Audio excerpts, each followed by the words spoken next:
Survey ఏం చేస్తున్నారంటే survey నెంబర్లు తీసి దానికి బౌండరీ చేసి దాంట్లో ఉన్న పట్టుదారులు మొక్క పంచడం చేసి మ్యాప్తో సహా బౌండరీస్తో సహా ఫిక్స్ చేసి దానికి ఒక భూదార్ అంటారు.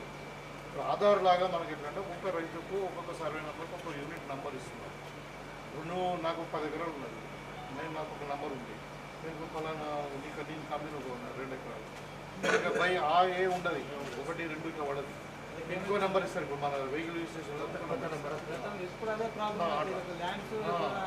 ఇక బౌండరీస్ కూడా ప్రాబ్లం ఉండదు. నీకు క్లియర్గా బౌండరీ ఏ ఏ ఏరియా ఉంటుంది, ఎన్ని గజాల పొడి ఉంది, ఎన్ని గజాల వెడల్పు ఉన్నది, పక్కకూడదు మొత్తం రాసి దానికి యూనిక్ నెంబర్ ఇస్తారు. ఈ లింక్ డాక్యుమెంట్ మెన్షన్ చేస్తారు.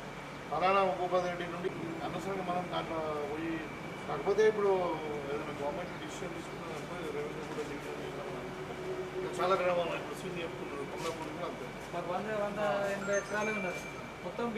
కొన్ని చెప్తే పరిశ్రమ ఇప్పుడు రాష్ట్రంలో ఎట్లా రాసిందంటే ఇప్పుడు పాల్గొంట తాండ ఉంది, మొత్తం కలిసి 350 వాళ్ళు ఇష్టం ఉన్న రాసుకున్నారు, వీళ్ళు చూసుకుంటే కదా అట్లా.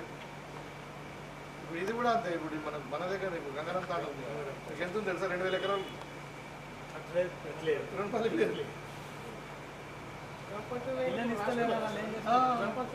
డివిజన్ ఇచ్చి మొత్తం పిల్లలు పెట్టుకుంటారు. గంగారం తాండా అంటే వీళ్ళంతా మొత్తం తాండోళ్ళే లేరు కదా, ఎక్కువ జనాభా స్టేషన్ లేదు. మళ్ళా హిందువులు తాండా ఎస్టీ లేదు, మళ్ళీ మాలోళ్ళు మీదేనా?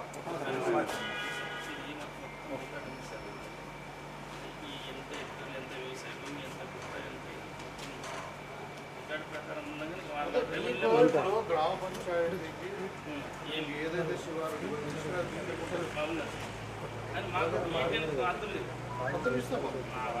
ఆల్రెడీ డివిజన్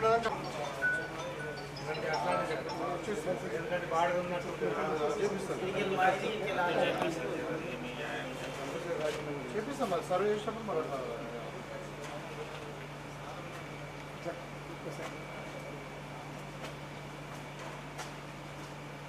దాన్ని నువ్వు కూడా